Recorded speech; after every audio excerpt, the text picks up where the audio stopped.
Hey everybody, welcome to another episode of Board Games Are For Everybody. Today we're going to be doing a review of The Climbers. This is an abstract game released by Capstone Games, Simply Complex, Capstone Games. It was released in, should be on the back here, sorry for knocking the microphone, 2018. Climbers was released. This game is one that we picked up, I think after seeing a video online. We thought it was really interesting and wanted to give it a try. So let's open up the box here and take a look at the contents. So first and foremost, you are going to notice that it's a bunch of blocks, basically. A bunch of blocks in a box. A box of blocks. Almost like when you were growing up playing blocks as a kid, right? You will also notice that each of these blocks have a different color on their face. Each face is a different color. These colors range from blue, red, purple, pink, white, yellow. And I think that's all of them. I think it's just that handful of colors. We'll double check in a second here because I will be able to check player pieces to see which players are actually in here. So we got blue, yellow, red, purple, pink, and that's it. So 5. So each block has 5 colors, which makes sense. 6 faces on a block, 5 colors each, and a neutral white space, or a bit of a gray space. It's not quite white, but it's close enough to white. But a neutral space is what we're saying. So the object of the game is to be the climber to get to the highest point of the tower as possible before your opponents. Each turn, you will move up the tower in a race to outbeat your opponent. Basically, each player will obviously have their player token. But I can get this bag open here. Obviously, it's as soon as you start recording something, things don't want to open, right? So let's grab out Pink, who will also get this pink little disc here. And let's grab out the yellow, since the disc is on the front here. So we've got those. Now, each player who is playing will also receive 2 ladders, 1 long ladder, and 1 shorter ladder. Now, all of these items that each player has, the short ladder, the long ladder, and the colored disc, are one-time use items that can give an advantage to the player.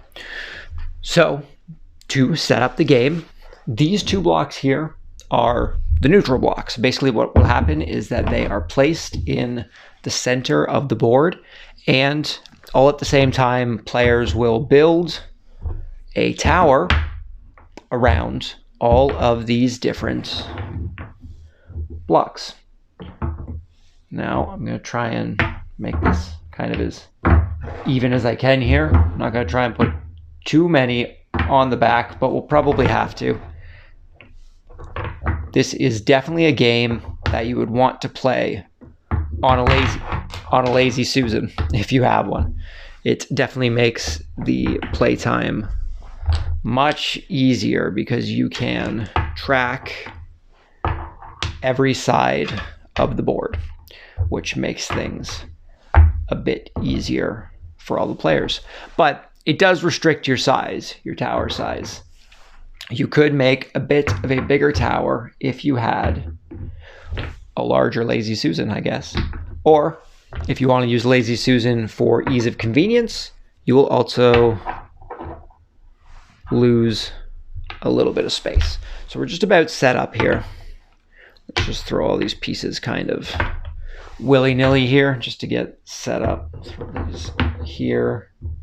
Throw this guy over here. And we'll throw this guy right here. Why not? So our tower's set up. Replayability wise, this tower can be set up a lot of ways.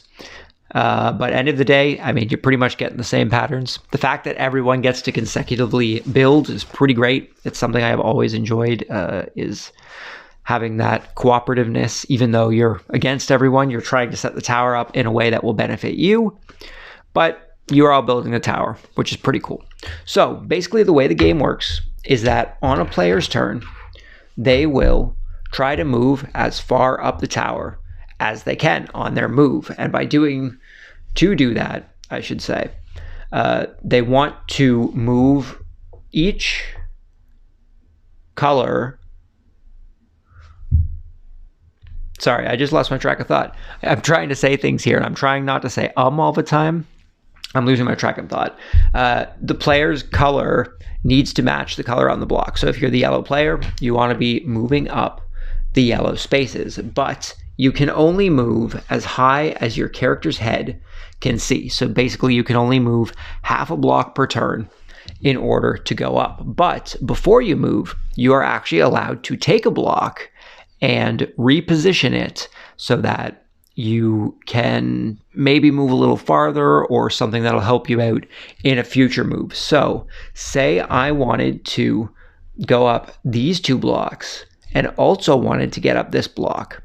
Well, I wouldn't be able to because this top block is red. But if we were to take a block and say find the white side, which would work, or a yellow side, we could place this up here, which now promotes a new problem, is that once we move up here, we're no longer the height of this block. It is now 2 blocks high instead of half a block high.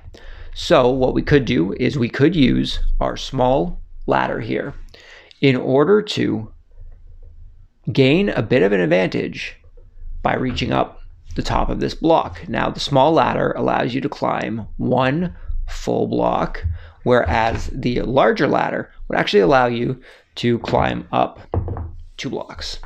So 1 small ladder, 1 large ladder.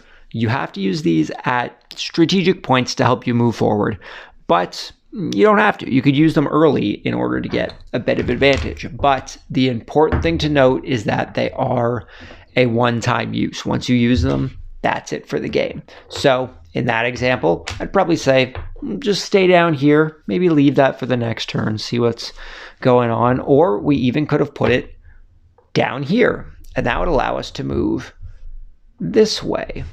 Now, what we also could have done is, I think this was here, may not necessarily have been blue, is we could have taken this tile and we could have flipped it to the yellow side here.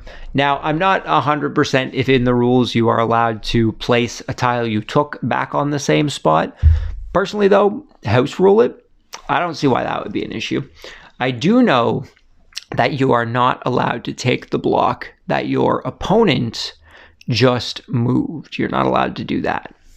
So with that said, obviously the pink player would be next. So if they wanted to, say the pink player, let's see where we got some stuff going on. Really not a whole lot of anywhere, but we could put this pink down here and say the pink player does want to use their ladder to gain a bit of an advantage. They could come up to this white tile and your ladder would now be gone. So the object of the game is to continue moving blocks and going up the tower as you build in order to be higher than your opponent is by the end of the game. Now, typically what happens is that you end up with 2 separate towers going on. I'll just show that off. You end up with 2 separate towers going on where players are moving kind of back and forth between their own towers, and it really just comes down to whoever ends up with a block last. A block that they can play, I should say, not necessarily a block last.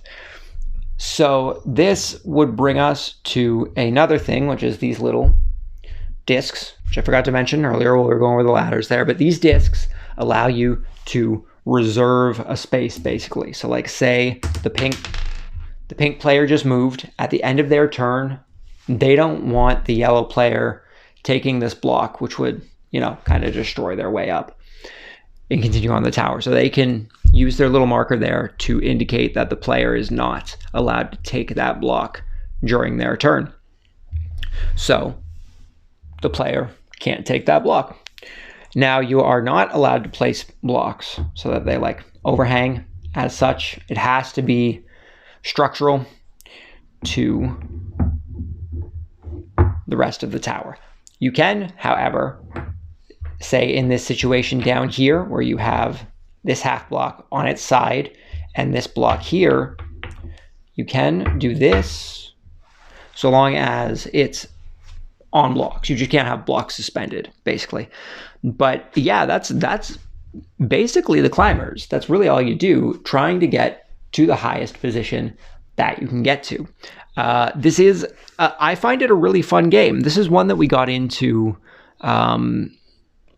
after seeing it online, and we really enjoyed it. We still get back to it every now and then. Typically, we do play on a Lazy Susan when we play it, but we do like to play it.